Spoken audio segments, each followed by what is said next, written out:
Good morning guys and welcome to our YouTube channel Magical Education once again and this is Rupali Vishwakarma.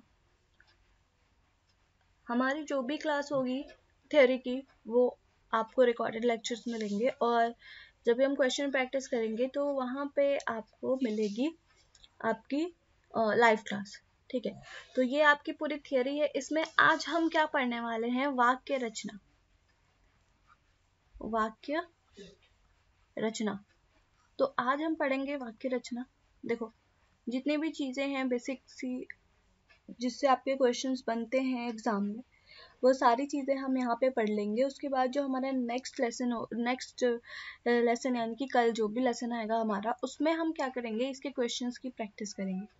तो ऐसे ही एक एक करके हम सारे जो भी अपने टॉपिक्स हैं वो हम कंप्लीट कर लेंगे। तो सबसे पहले देखते हैं वाक्य रचना क्या है, वाक्य कहते किसे हैं। तो देखो, वाक्य किसे कहते हैं का एक साधारण सा यहाँ पे आपको एग्जाम्पल दिख रहा होगा कि सार्थक शब्दों का वह व्यवस्थित समूह जिससे अपेक्षित अर्थ प्रकट हो वाक्य कहलाता है।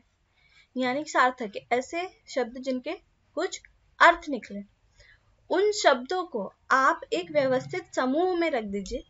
ठीक है, जिससे आप जो चाहें, जो आप बात कहना चाहें, वही अर्थ प्रकट हो, उसे क्या कहते हैं? वाक्य कहते हैं। बहुत ही सिंपल सा ये आपका डेफिनेशन था।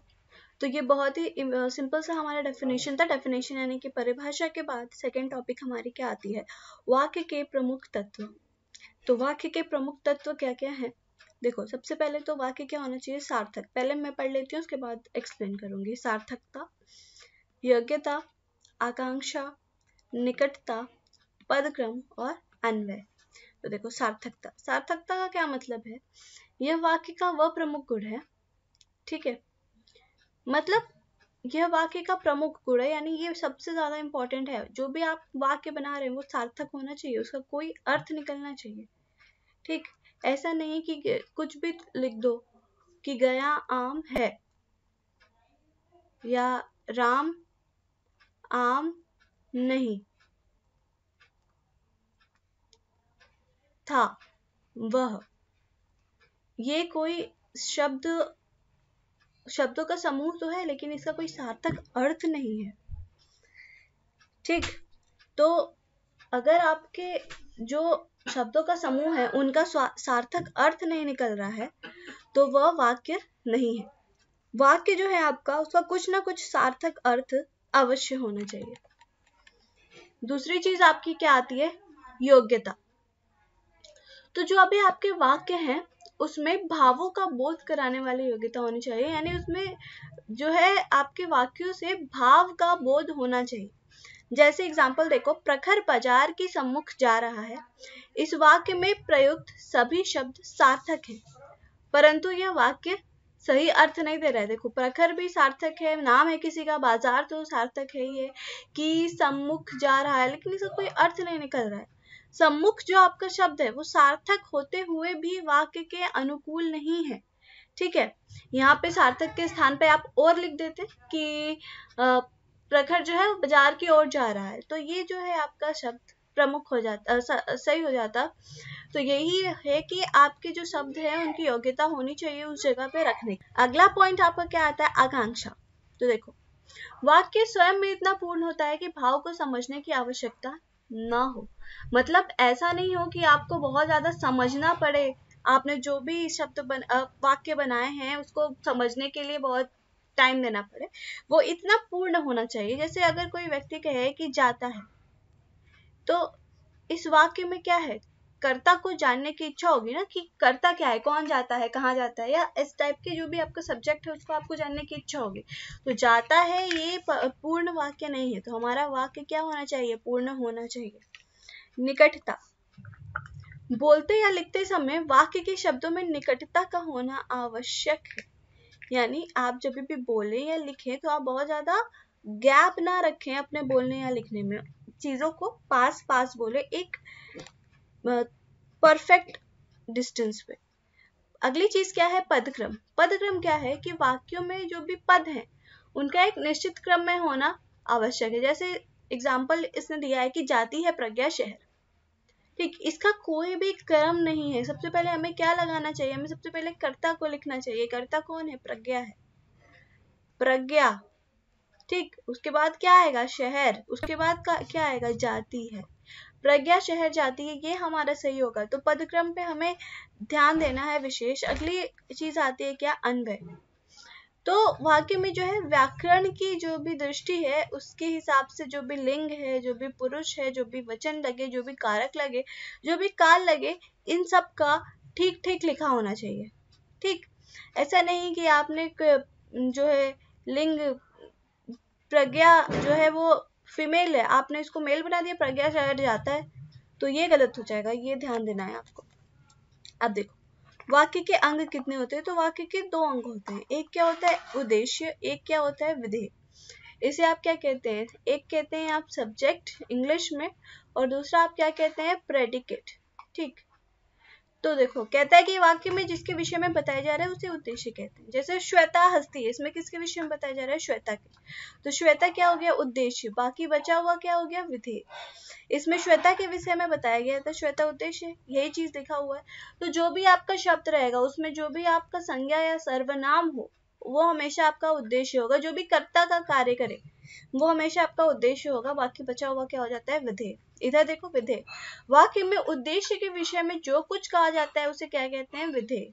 जैसे पंक्ति पढ़ती है, तो पंक्ति कौन है, पंक्ति एक लड़की है, पंक्ति क्या है, आपका उद्देश्य, पढ़ती है, ये क्या हो गया, विधेय।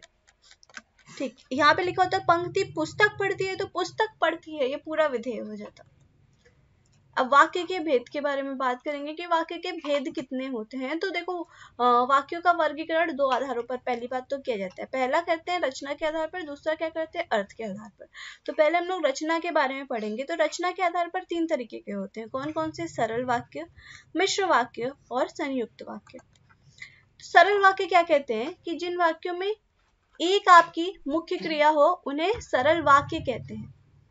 जैसे बच्चे पार्क में खेल रहे हैं, तो इसमें मुख्य क्रिया आपकी कौन सी है, पार्क में खेलना, एक ही मुख्य क्रिया है।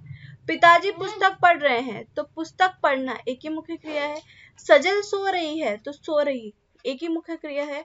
जूबी आज स्कूल नहीं गए, तो यहाँ पे भी एक ही मुख्य क्रिया है। तो इन सभी वाक्यों में आपने देखा एक मुख्य क्रिया है, तो ये क्या हो गए, सरल वाक्य।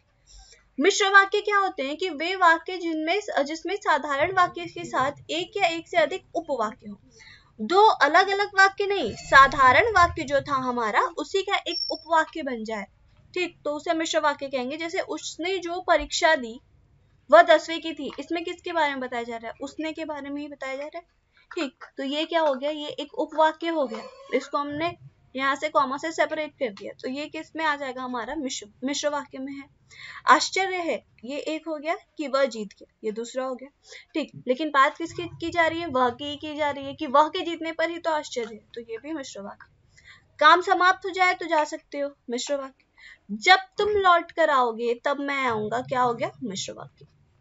अगला देखते हैं संयुक्त वाक्य क्या है, कि जहां 2 या 2 से अधिक सरल वाक्य योजक शब्द, मतलब अब यहाँ पे आपको 2 सरल वाक्य लेने और उनको जोड़ना है। और आप जोड़ेंगे किससे, इसलिए, तो, फिर भी, किंतु, परंतु, लेकिन, पर आदि से। जैसे काम खत्म करो, ये पहला, जाओ दूसरा, और से आपने जोड़ दिया। सूर्योदय हुआ और अंधेरा चला गया। हमने पानी बरसता हुआ देखा और घर में शरण ली। परिश्रम करो और सफलता प्राप्त करो। तो ये सारे आपके क्या हो जाते हैं, संयुक्त वाक्य हो जाते हैं। अब देखो अर्थ के आधार पर वाक्य आपके कितने प्रकार के हैं, तो अर्थ के आधार पर वाक्य के 8 प्रकार होते हैं। उसको हम एक एक करके पढ़ते जाएंगे। पहला आपका क्या है, विधानवाचक। तो इसमें किसी वाक्य के करने या होने की सामान्य आपको सूचना मिले, सिंपल सेंटेंस, उसे विधानवाचक कहते हैं। जैसे राकेश दिल्ली किया, सिंपल है। विधानवाचक, सूर्य पूरब से निकलता है, विधानवाचक। निषेधवाचक यानी जिसका अर्थ नेगेटिव निकले, नहीं, जिसमें नहीं हो, कार्य के न होने का बोध हो। जैसे शालू आज बनारस नहीं जाएगी, मिंकू आज नहीं खेलेगा, ये सारे क्या हो गए, आपके निषेधवाचक हो गए। अगला आपका होता है आज्ञावाचक। तो जिन वाक्यों में आपने आज्ञा या अनुमति देने का बोध हो उसे आप क्या कहेंगे, आज्ञावाचक। जैसे जल्दी खाना खाओ, इसमें आज्ञा दी जा रही है तो ये एक आज्ञावाचक हो गया। एक गिलास पानी लाओ, आज्ञावाचक। प्रश्नवाचक क्या होते हैं, जिसमें प्रश्न पूछा जाए। जैसे आकाश तुम कहाँ जा रहे हो, सतनाम तुम्हारा घर कहाँ है। तो इस तरीके के जो शब्द हैं जिसमें प्रश्न पूछा जाए वो प्रश्नवाचक, बहुत आसान है। विस्मयवाचक, विस्मयवाचक यानी जिसमें आश्चर्य हो, शोक हो, हर्ष हो, विस्मय हो, घृणा हो आदि का भाव व्यक्त हो, उसमें विस्मयवाचक शब्द कहते हैं। अच्छा, विस्मयवाचक शब्द में जैसे आहा, उफ, वाह, इस तरह के शब्द आते हैं।